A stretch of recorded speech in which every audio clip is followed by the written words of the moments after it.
সবাই এখানে যে কারণে সমবেত হতে এসেছেন, আমিও ঠিক একই কারণে এখানে এসে সমবেত হয়েছি।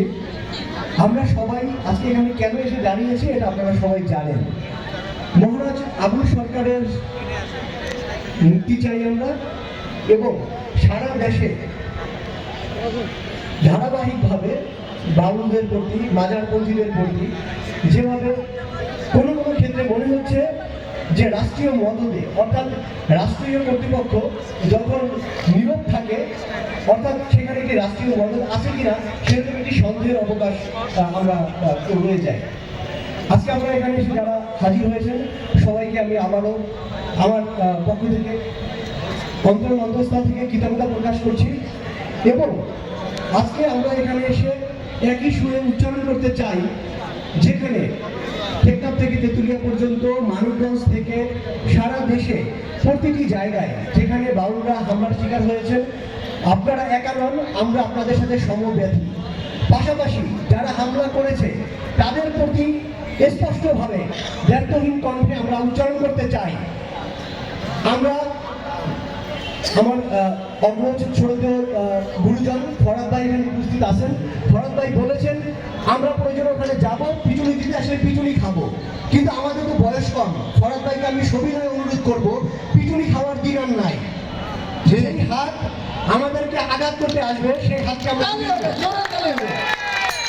সেই হাত আমাদেরকে আঘাত করতে আসবে সেই হাতকে আমরা রুখে দেবো। এটা হচ্ছে কি আমাদের অঙ্গীকার। 5ই আগস্টের পরে আমরা সারা দেশে বিভিন্ন জায়গায় দেখেছি এরা নিজেদেরকে ধর্মীয় দল দাবি করে, ধর্মভিত্তিক দল দাবি করে, এমন গোষ্ঠী, এমন কতিপয় গোষ্ঠী এই হামলার সাথে জড়িত। কিন্তু অত্যন্ত পরিতাপের বিষয়, 5ই আগস্ট কি জন্য হয়েছে, কেন হয়েছে আপনারা সেটা সবাই জানেন। আমরা যে বৈষম্যমুক্ত বাংলাদেশ চেয়েছিলাম, সেই বাংলাদেশের আমানত হিসাবে 8ই আগস্ট সন্ধ্যায় তারা শপথ নিয়েছেন বর্তমানে যে সরকার রয়েছে অন্তর্বর্তীকালীন সরকার, সেই সরকারের সদস্যগণ। কিন্তু খুবই দুঃখজনক, খুবই পরিতাপের বিষয়, এই উপদেষ্টা পরিষদে যারা রয়েছেন তারা বেশ কয়েকজন আমাদের সাথে হাতে হাত ধরে শাহবাগ থেকে শহীদ মিনার থেকে প্রেস ক্লাব আমরা একসঙ্গে বৃষ্টিতে ভিজে লড়াই সংগ্রাম করেছি। কিন্তু অবাক করা বিষয়, এ সমস্ত ক্ষেত্রে যখন 5ই আগস্টের পরেও নতুন করে আবার ভিন্ন চরিত্রের মানুষ যখন জালিম হয়ে উঠতে আমরা দেখলাম, সেক্ষেত্রে তারা অবাক বিষয় আমরা লক্ষ্য করছি, তারা সবাই নির্বাক হয়ে গেল। কিন্তু তাদের তো নির্বাক হওয়ার কথা ছিল না। ক্ষমতার মসনদে বসে তাদের উচিত ছিল এটাকে প্রতিরোধ করা। সেটা না করে তারা কোনো কোনো ক্ষেত্রে নির্বাক হয়ে গেলেন। এবং প্রতিটি ঘটনায় শুরুর দিকে আমরা মনে আছে রুমেল ভাই, ফরাদ ভাই সহ আমরা হাইকোর্টের মাজার গেটে আমরা প্রথম 5ই আগস্টের পরে হামলার ঘটনায় আমরা একবার মানববন্ধন করলাম। সেখানে সেই সময় যদি মাজারের হামলার ঘটনার প্রতিবাদে যদি দায়ী দোষীদেরকে যদি বিচারের আওতায় আনা যেত, আমরা কোনো ঘটনা হলে আমরা শুনি যে দৃষ্টান্তমূলক বিচার চাই, ন্যায় বিচার চাই। আর ভাই দৃষ্টান্তমূলক সত্যতা দরকার নেই তো, আপনার যে পরিচালিত বিচার আছে আপনি সেই কায়দাটা বিচার করেন না। ন্যায় বিচার সত্যতা দরকার নাই, শুধু বিচার করেন, তাহলেই সেটা ন্যায় হয়। শুধু আলাদা করে দৃষ্টান্তমূলক ন্যায় এই শব্দগুলোর আমাদের সামনে আপনারা উচ্চারণ করেন না। আজকে আমরা এখানে মূলত বাউল আবুল সরকার এবং তার পরিবারের সাথে আমাদের ব্যক্তিগত জানাশোনা আছে। আপনারা লক্ষ্য করছেন যে গত কিছুদিন আগে আমরা রাজধানী ঢাকার ধানমন্ডিতে রবীন্দ্র সরোবরে আমরা সেখানে নবান্ন উৎসব করেছিলাম।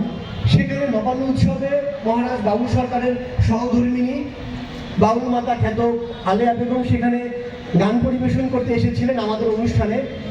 এবং যেদিন রাতে সন্ধ্যায় মহারাজ আবুল সরকারকে মব তৈরি করে আটক করা হলো, আমাকে গোলাপি আপা, কলিম ডাক্তার গোলাপি আপা, তিনি আমাকে ফোন দিলেন। তার কণ্ঠে কিছুটা কাতর এবং কিছুটা উদ্বিগ্ন, তিনি আমাকে ফোন দিয়ে বললেন যে এসএম ভাই এই অবস্থায় এখানে এখন মানিকগঞ্জের থানায় কেউ আছে কিনা, দ্রুত একটু হেল্প দরকার, সহায়তা দরকার। তো আমি তো জানি যে এই ঘটনাগুলো কিভাবে ঘটে, এখানে কেন তারা এখানে ঘটায়, এই পেছনে কি কি আছে। তো যেটা আশঙ্কা করেছিলাম সেটাই ঘটলো।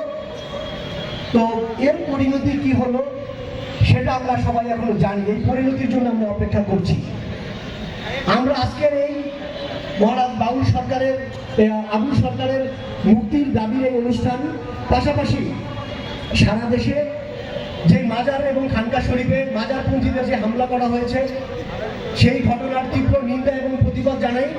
পাশাপাশি দ্রুততম সময়ের মধ্যে কোনো প্রকার যদি কিন্তু শর্ত ছাড়া আবুল সরকারের আমি এখান থেকে মুক্তি দাবি করছি এবং অন্তর্বর্তীকালীন সরকার যে নির্লিপ্ততা দেখাচ্ছে এই নির্লিপ্ততার প্রতি নিন্দা জানিয়ে আমরা আশা করব দ্রুততম সময়ের মধ্যে সারা দেশে প্রতিটি মানুষের নাগরিকদের নিরাপত্তা নিশ্চিত করতে হবে। এই অন্তর্বর্তীকালীন সরকারের প্রতি আমাদের দাবি থাকবে মানুষের জানমালের নিরাপত্তা নিশ্চিত করেন। যদি আপনারা মানুষের জানমালের নিরাপত্তা নিশ্চিত করতে না পারেন তাহলে আপনাদের আমি আবার স্মরণ করে দিয়ে আমার বক্তব্যকে শেষ করতে চাই। এই 5ই আগস্টে যেভাবে সৃষ্টি হয়েছিল এই বাংলাদেশের প্রতিটি বিশ্বাসী অবিশ্বাসী হিন্দু বৌদ্ধ মুসলিম খ্রিস্টান আউল বাউল ফকির মাজারপন্থী সবাই মিলে লড়াই করে আমরা হাসিনা শাহীর বিরুদ্ধে আমরা লড়াই করেছি। মুক্তি চাই, মুক্তি চাই, আবুল সরকারের মুক্তি চাই, আবুল সরকারের মুক্তি চাই, মুক্তি চাই, মুক্তি চাই, মুক্তি চাই, মুক্তি চাই, আবুল সরকারের মুক্তি চাই। বাংলার বাউল এক হও, এক হও, এক হও, এক হও, বাংলার বাউল। মুক্তি চাই, মুক্তি চাই, আবুল সরকারের মুক্তি চাই।